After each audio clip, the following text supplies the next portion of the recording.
You are listening to the Niagara Podcasters Network. Where do you keep your war bonnet, Sean? In my pants. Oh my God. What color is your war bonnet, Sean? Red. Do you have a war bonnet? Not today. Oh, really? Like historically? Do you personally have a war bonnet right now? Because we all have war bonnets, right? Right. Do I? Yes, I do. Right next to the scalps I keep at my house.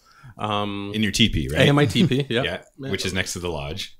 Also next to the totem pole. Yes, that's right. Hanging by my dream catcher. Yep. You have a totem pole hanging by your dream. Like the physics of that baffle me. Do you have a war bonnet, Megan? No, my war bonnet is my hair. No, I don't know. No, I don't know. No, I don't. What about you, Mitch? Do you have a war bonnet? Yes, I pull it out when I go to Coachella every year. We were talking about raves earlier this morning, so Yeah, I mean it is applicable. my Cher album cover. Share album cover. So yeah, no, I my don't. gosh. I haven't had the honor of having one. Okay. Do you have a war bonnet, Trevor? No, and I really wish you didn't ask me. Really uncomfortable now. That's why we You're asked. breaking the fourth wall if that exists. Oh yeah. All right, listeners. Trevor's not here anymore. Pretend like you never heard that. There's not a white guy producing this show. That got awkward. I'm still right here. Okay.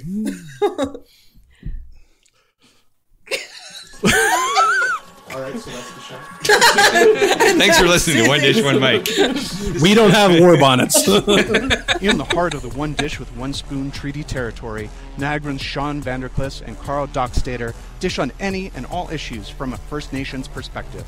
From pipeline politics to poverty to Pan-Indianism and more, Sean shares his concrete Curve Lake take and Karl gives an urban Oneida angle. You are listening to One Dish, One Mic on the Niagara Podcasters Network. Back to war bonnets.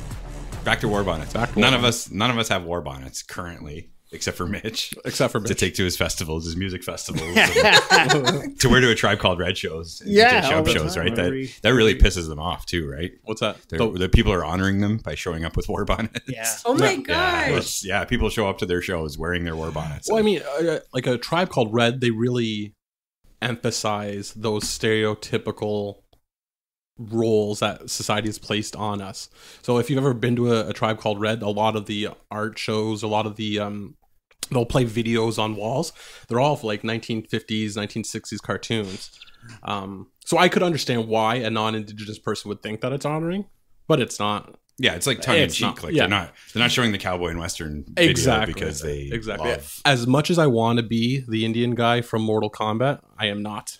There was an Indian guy in Mortal Kombat, really? Oh yeah, Yeah, that's yeah. right. I forgot about That's that. crazy. You never. What's there? There's still. Oh no! What did he look like? What was his? I don't know. He shapeshifted into a wolf. Remember Liu Yeah. Kane? Nightwolf? Nightwolf. That's it. Was that it? Nightwolf. I'm Googling this now Wow, because I forgot about that guy. But anyways, I really wanted to be him growing up. Okay. Every time we played Mortal Kombat as a child, that's who I was. Oh, neat. And the unfortunate thing about that was that he wasn't he wasn't the strongest character. It was like I felt like he was the weakest. Yeah, Nightwolf. Oh wow. Okay. I was right. I'm actually kind of surprised about that. But I felt bad because I was like, oh, like why do they always make the awesome native guy the weakest? Like even in what's that movie that called like just came out? Oh, Suicide Suicide Squad. Squad, I yeah. was like, freaking Adam Beach gets killed like right off the bat. Oh, yeah. Spoiler alert. So Yeah, spoiler alert. Yeah. Spoiler alert. Sorry. I know. I kind of haven't watched it actually because I'm like, like a native guy, Yeah. and he's not, Seriously, it's like in there for like it's like 5 minutes. That's what I heard. Yeah. It's That's what I heard. So I ridiculous. haven't watched Suicide Squad, and I might not. Sorry. You shouldn't. Sorry. It was a horrible movie. I grew up being a DC guy too. Oh, okay. So I was rooting for the whole DC comic multiverse, but Yeah. then they killed off Adam Beach. So Yeah. Yeah. Screw you, dude. Ruin my dreams. Let that be known right now. One Dish, One Mic does not support DC. no, we do not.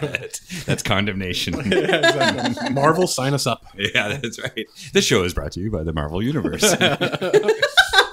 So back to the topic at hand. We are here discussing Pan-Indianism. Yeah, I wonder, do our listeners know what Pan-Indianism is? I mean, I see what the worst for me is when people are well-intentioned, but they're being super Pan-Indianism, because it's hard to approach, because someone will like come up to you and like, I want to honor you. And I watched a thing on the CBC about residential school. So I asked my kid's teacher to make, actually this happened. This happened locally. I won't say which school or which school board, but there was going to be an Indigenous presentation. In order to prepare for the Indigenous presentation, the students went and they made like paper, construction paper war bonnets and talking sticks to greet the people that came to do the presentation, not having, no idea of the cultural context or the background or anything. And this was a whole school that did it. Like, and they thought they were honoring people that were coming. It was rough. So our educators. Yeah, back to education. Our educators. I got a teacher who came up and asked me about. She was going to get her class when Attawapiskat was in a suicide crisis, and she was going to have her class make medicine pouches for all the folks in Attawapiskat. Yeah, and I'm like, yeah, not everybody wears medicine pouches. Yeah, and she's like, oh. You always ruin it for me. Yeah, right? Because and I'm Santa like, Claus isn't real. Easter Bunny is fake. Wait. And we all don't wear medicine pouches. Yeah, you know what I mean? Like and I'm like, I disagree with fact one and fact two. But but it's, how do you if you haven't been to the community to understand what that individual community is all about, how do you know if what you're sending is culturally relevant or not? And that's kind of something that came up too just recently. I was doing, because I do a lot of graphic arts work and I do a lot of kind of comic book illustration, and I was looking for a reference for something, and this one school had done a project on one of our ceremonial masks and had the kids make it. And I was like the false face? Yeah, not the false face. They did the Gajisa. But I went onto the ladies' site and I was like, you need to take that down. And I was like, what you've written on this blog, you've said that we used to do it. We still practice this. Yeah. So you're being incredibly disrespectful. I know that you're interested in the materials we use to make it, because it was all about corn husk and working with corn husk. But I'm like, there's other things that you could have made that would have been corn husk doll, or braiding the corn husk to maybe make a little basket or something like that. I was like, there's different ways to tackle it. I was like, the best thing to do is to actually find the closest cultural center that works, maybe either not works with it, but is knowledgeable in that area to let you know whether it's culturally sensitive or not. Point you at least in the right direction. Right? Yeah, exactly. You're not gonna start interpreting the Catholic Church without going to the Catholic Church. Yeah. Right. Why would you not That's a great example. Point us? So getting back to Pan-Indianism, what is it? Some people, for some reason, native cultures, they think that we exist in some kind of weird hive mind Borg universe where everybody has the same view, everybody has the same ideas, and then the symbols that have become kind of attached to native culture become universal. So everybody does the same thing regardless. We all ride horses, wear breastplates while wearing war bonnets. Right. And the demarcation point is somewhere in the 50s during Western movies, right? And that's kind of, it all stems from that stuff, right? Exactly. It's for me, it's the amalgamation of all of our cultures into one mass culture. To say every single person from Europe is the same is the equivalent of saying every single person from our nations are the same, which in case we're not. I'm just going to say something I said on the previous show. It's like painting all of us with the same brush. Yeah, exactly. Sure. Exactly. It's I feel like I use that term a lot because I think it just works so well because it's applicable. It is. I mean, just to show the difference in our people and our culture, like you in a previous episode that we recorded, you were talking about how one word in Mohawk from the Six Nations Reserve is different than another word from Ganawage or Akwesasne or the other reserve you mentioned. Ganasatawage. Yeah, so same nation, same language. The only real difference is the distance-wise, but there's a huge difference, right? Yeah. And that just shows that we're not the same. Yeah. And it's what was I gonna say? The one thing it was funny because when you were talking about boards, I was like, we're not all level 5 paladins. Yeah. Right, exactly. I don't get it. I don't understand either. I automatically went to like World of Warcraft. So our guests are geeking out right now. And Yeah. I know. I'm sorry. Want to go get a coffee? Yeah, while they geek out? exactly. He's like, she loves Neil deGrasse Tyson and Do we need to leave? And this has been another episode of Indigenous Affair. I said as the res turns. But no, like I definitely agree with that. It's like that's how I would describe Pan-Indianism is like painting us all with the same brush, thinking that we all have the same practices, the same ceremonies, the same regalia or the same customs, and just thinking that like all across the board, like North America, we're all the same. Yeah. Well, I mean, people wouldn't confuse Italy and France, Exactly, and Switzerland and Norway. Yeah, and if you look at the geography of that area, it's the same size as Ontario, even. Right, so why wouldn't there be different cultures inside of here? Right, but it all got morphed together at some point, and I'm not sure how and where that happened exactly. So to be the devil's advocate, do you honestly is there at any point in time where Pan-Indianism could be seen as a positive?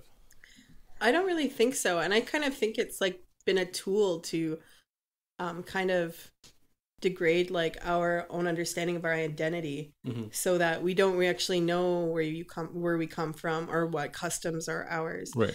That's what I kind of think of it as, because our cultures are so rich and there's so I guess like there's just so many different facets to it that there's like facets and complexity to our cultures, and to just say like if you're kind of like coming at it from, if you're just finding out that you're native and just jumping on the first thing that's native, and that's where I was going. As a lot of our culture, a lot of our customs, traditions, and languages have all been lost for individuals on an individual level due to the effects of residential schools. So I can name off the top of my head 5 or 6 people who have jumped on the Pan-Indian bandwagon. Ooh, let's gossip. Can you name them? Okay, number 1. Number 1, Just Trevor. Kidding. No, I'm just joking. Our producer. I'm just joking. But they've jumped onto it because that's the only thing they can grab onto. Searching for an identity, you want to embrace anything and everything about being native. So from that point of view, what do you think? And it's like if you're in that situation where you just found out that you're native and you want to find out as much as your culture, like first, like it's so important to like what nation are you from? Where is their territory? What is their history? And then kind of like introducing yourselves to like kind of like the cultural leaders in that community. Yep. Like that's incredibly important, because it's just like it's hard, because I've seen people do it where they I want to go I'm gonna get a dream catcher tattoo. I feel like everybody does that. I'm gonna get a dream catcher tattoo because I'm native, and I'm like, wait before you actually jump into that, maybe find out what nation you are, where you're from, because your people might have something that's more culturally significant and speaks more to like that. Like I feel like there's just so much more depth, and once you find the like your actual culture, there's so much more meaning and vibrancy behind things that like once you really delve into it, your perspective changes and shifts. Yeah no, exactly, because I know a couple of like I'm not gonna name names either, but I know somebody really close to me who got they got a dream catcher tattoo. And later on, once he had kind of like learned more about the culture, he opted to get something a little bit more traditional, as opposed to like something very stereotypical Pan-Indian. Yeah, I think like a big example of that I see in the Friendship Center movement is the medicine wheel teachings, right? And, Yes. and just those aren't my teachings. Like, like I know that, and I didn't always know. Like when I was a kid, I was a little more Pan-Indian, right? And I didn't understand, and the movement was younger and everything. But now, like the medicine wheel is an Anishinaabe teaching, the 4 directions, and kindness, honesty, sharing, and strength, and the sweetgrass and sage, and tobacco, and the other medicine that I can't remember. Like they don't. It's not a one size fits all sort of thing, you know. And but there is a fine line, because I think that as an Oneida, I can still learn from the medicine wheel teachings, but those aren't my teachings, and that's what's important to know. So that's maybe where Pan-Indianism, taking back to the question you originally asked, the Friendship Center movement itself, the medicine wheel teachings, powwows, like we do have these Pan-Indianism mechanisms that we use to help our people, right? Now, for my next question, then, would that be considered Pan-Indian with nations using it, with Indigenous people using it? Do you know what I mean? Because medicine wheel teachings, while they are traditionally Anishinaabe, could you not use them? Like adopting them, like the greatest example that I hear is, again, Oneida physically was looking for someplace to move in 1844. The bastard Americans had betrayed our people, and we had a choice to stay in our home territory or to move, right? So we counseled, and some of our people stayed in New York, some of our people moved to Wisconsin, and my family was actually, it would have been one of my great grandfathers that was actually part of the scout party that went and found Thames. And we settled Thames for 2 reasons. Number one, we settled it because it's our traditional hunting territory, like it's Nan Fan Treaty territory. Yeah. So it looked like home, it looked like New York. But the second reason we settled it is that the Chippewas that were there were very hospitable to us and agreed that we could be their neighbors. And while there's been strife back and forth, a great friendship was struck between the 2 nations. So Oneida of the Thames can be seemingly Pan-Indian from an outside perspective, but in actuality, over a century and a half of customs sharing going back and forth, has just, like, we have Oneida sweat lodges, for example. Again, sweat lodges are Anishinaabe teaching, but there are traditional Oneida people who will do them. Well, like the interesting thing about that too is because when you go through like a lot of our different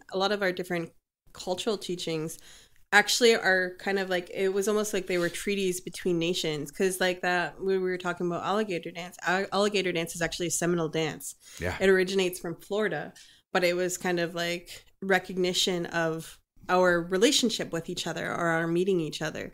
And like there's tons of things that like kind of like span that, but it's all about how do you respectfully and almost like incorporate that person's culture in order to honor them. Like that's like, it's an interesting thing, because it's like it's there. Well, even like with like Wasaze, like if you ask, I was talking with one of my friends, he was talking to the Osage people. He's like, how do you say your people's like what they are? And they're like how do you say your name, like your, I guess like your nation's name in the language? And it's very close to that. It's like, I think it's like Wasaje or something like that, but it's like, it's very close to Wasaze, because that's where that dance and those songs came from. Yeah. So that's incredibly fascinating there. But like, there's all of these different ways that our cultures have interacted. And it almost like reminds me of like when they talk about bubble verses, or like they like kind of sometimes collide. Like they use these impressions that we've left on each other's culture as in terms of like maybe like in terms of like how we interacted with each other, or what our relationship was to each other. But they were almost like really respectful incorporations of those teachings into our own. And I think respect is the right word, because what ends up and it's hard to describe what appropriation is but I know it when I see it. Ooh, hold on. That's a new word. Appropriation. What's that? Is that appropriate? Is it appropriate to appropriate? And appropriation nudge up against each other all the time. They do. But it's taking parts of a culture that appeal to you, but not the whole thing. And you see it all the time. You're going to take and what happens in the greater culture, the capitalistic culture, is they take the part that they can make money from. Okay. And they can make money from dream catchers because they can sell them in Niagara Falls at a souvenir shop. So or at the dollar store. Or outside of a Twilight movie release. Right? So what the capitalists do is they reach in and pull out the thing in a culture that they can make money from. Okay. So and that is the definition. They're taking the part of the culture that they can capitalize on. Cultural Appropriation 101 with Mitch Baird. Yeah. Sorry, I didn't mean to interrupt. We'll get into that. We'll get into more of that later. Okay. When we do the mascot episode. And just for our listeners who are in the internet world, stay tuned. This is a 3-series episode, so you have to watch the first, talking about language, talking about Pan-Indianism, and then mascots. Yeah, so there's many parts. I think that it's important to be very mindful to not be pan-Indian, right? I think that Asian people can relate. Right? Oh, that's we're super pan-Asian as a society, right?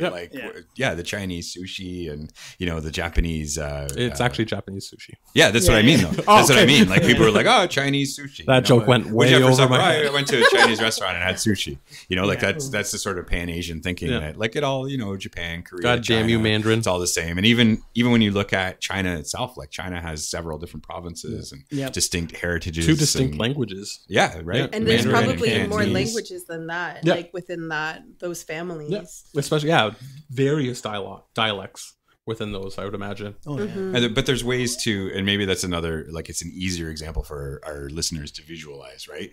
Like it would be highly inappropriate, I think, or when people do open up Chinese restaurants, particularly if they're not Chinese, they tend to have that pan-Chinese menu, right? Like that fast food takeout menu that doesn't really, it doesn't really reflect the very rich cuisine. Yeah. I had heard, when I studied, I have a background as a chef, right? When I studied cookery, after French cookery, probably Chinese cookery is one of the most complex forms of cookery that's out there with like this diverse regional style and all these diverse regional menus. And I had worked with some Chinese cooks that were a little frustrated by how simplified their great history of working hard on mastering cuisine had been simplified into sweet and sour chicken balls and lemon chicken and wonton soup, right?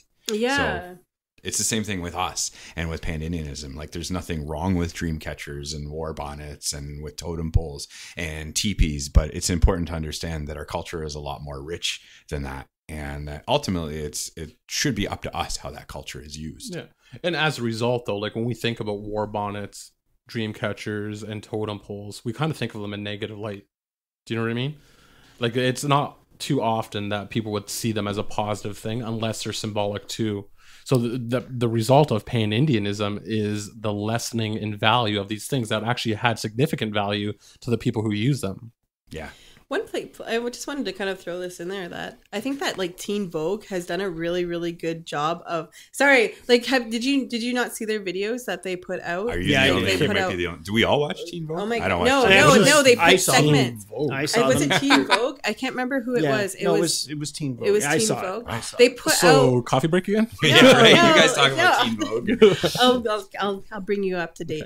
So basically, Teen Vogue Sit down. released, School is in session. They released these videos, and I think there was about 3 of them that they released that were all with young Indigenous women from different cultures, but basically they were breaking those stereotypes. Okay. So one of them was about Thanksgiving and what Thanksgiving actually meant to them. Oh, okay. And then like another one was about and then like, or I guess Columbus Day. I can't remember what it is in the States. Day. But they were talking about what that actually meant and what that actually celebrated. And another one was about Indigenous regalia and what the regalia actually meant and like how it was different from place to place. And I thought they did an awesome job of like actually kind of I guess like myth busting for people. Nice. And I was like, I'm like, but like kind of like some more things like I think could like, or let me retry to phrase that. But I think that we could be doing more of that, or there could be more awareness put on that. Where it's more like, education.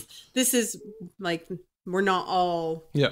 war bonnets and war paint, or there's like various different types of regalia made from various different types of material. Yep. We all didn't have leather. Yeah, exactly. One really simple way to smash Pan-Indianism is actually to listen to shows like One Dish, One Mic. You're welcome. Right? Like we talk about different cultural protocols, and it's a way to spend time with a couple of our people, awesome people like Sean and Karl. Also, if you like this podcast, you might like some of the other podcasts on the Niagara Podcasters Network.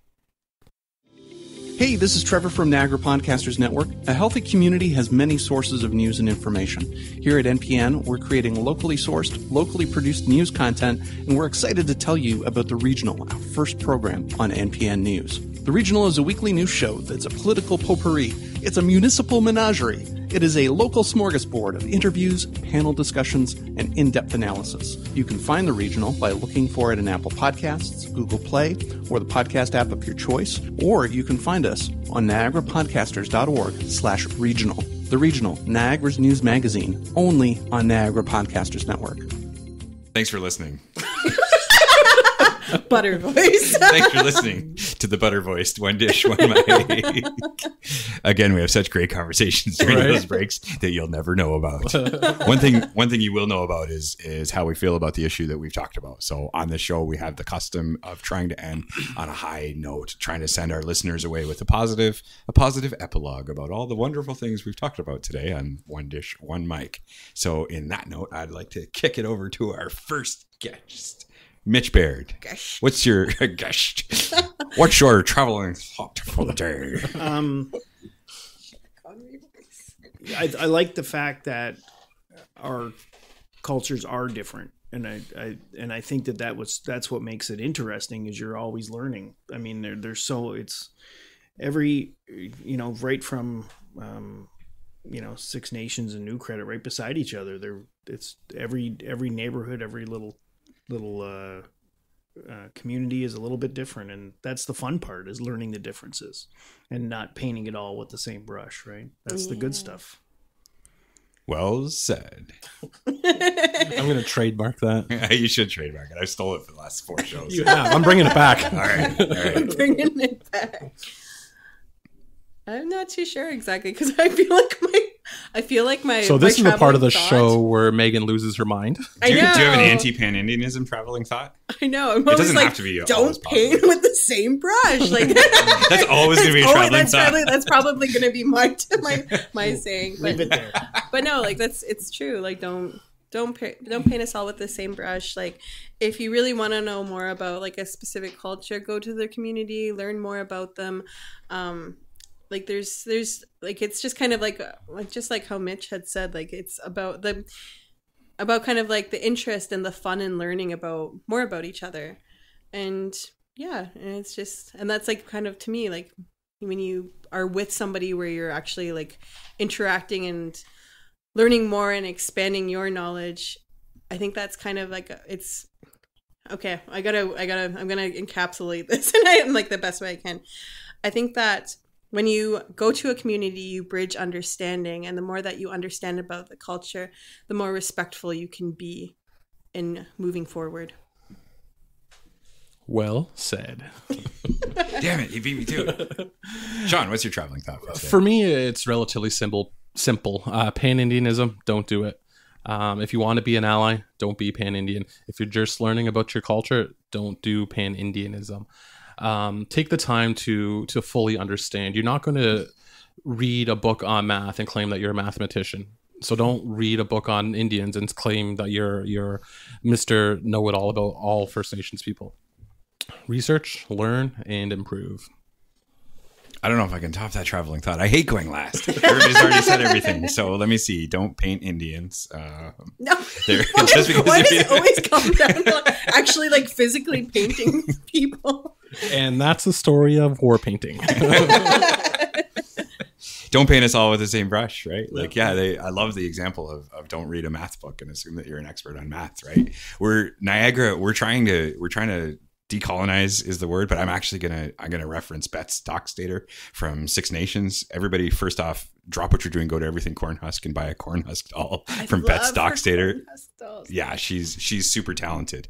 But I'm actually going to reference an article that she wrote in the Two Row Times. It says that instead of indigenizing, let's re-villagize, right? And Niagara is in the process of re-villagizing right now, where both the friendship centers are just on fire in terms of really becoming cultural hubs and go-to places and serving the community and offering that community asset. So we have a friendship center, the Fort Erie Native Friendship Center. We have the Niagara Regional Native Center. We have 2 friendship centers in one community right here in Niagara. So there's absolutely no reason that people should be Pan-Indianism, because we have that great resource that you can call, you can ask your questions, and do your homework before you step out the front door wearing your war bonnet, heading to your teepee with your totem pole in front of your house and rocking your dream catcher tattoo. And if you ever question how to get in contact with these friendship centers, right in front of us, we're looking at the president of the Niagara Regional Native Center, Mr. Karl Dockstader, and the newly hired executive director, Mr. Mitch Baird. Woo! So if you have any questions, feel free to reach out to One Dish, One Mic, and we will point you in the right direction. Yeah, we'll share a link to both friendship centers on our Facebook page this week. And I wanted to say something too, kind of like as a little bit of like maybe the disclaimer. I don't want to like hate on people who like may have those tattoos or might have those tattoos or like Notice that I'm wearing long sleeves today. or might be just learning more about their culture. Like I just want to encourage them to go like to really find out, know who you are, do your research. Like to me, like kind of like time is respect in ways. Yeah, be patient. Yes. You don't have to do it. I'm still learning. I'm still learning myself. So it's a fine line between, since we're doing like our post traveling thoughts, but it is a fine line, because you're right. Like as important as it is to not be Pan-Indian, it's also important to continue to try to learn, to help. And if you're Indigenous, it's important to learn about your own background. If you're non-Indigenous, it's important to learn about your Indigenous neighbors. So don't let Pan-Indianism scare you away, but please be careful and respectful when you're trying to learn. Just take the time to reach out. That's it. Do thorough research, thorough investigations, talk to people in your community. Sorry, I'm tongue-tied too. But this has been another episode of One Dish, One Mic on the Niagara Pod. I can't even do this. All right, go ahead, Karl. You're back in. This has been One Dish, One Mic on the Niagara Podcasters Network here at the Papa Podcast Studio at Co-Work Niagara, home of Niagara's independent workforce. You've been listening to Sean Vander Klis, our special guest, Megan General, our other special guest, Mitch Baird, and co-host Karl Dockstader. Keep on listening. Nagitwa. Love you guys. Love you guys. Love you. I love you. That was so nice. Thanks for listening to One Dish, One Mic on the Niagara Podcasters Network. Your hosts are Karl Dockstader and Sean Vander Klis. Recording is done at the Pop-Up Podcast Studio at Co-Work Niagara, home of Niagara's independent workforce. Executive producer is Trevor Twining. Production assistance by Daniel Twining. Show artwork by Mitch Baird. Music by DJ Shub, used with permission. If you have show ideas or comments, you can reach us on Twitter at Niagara Podcasts.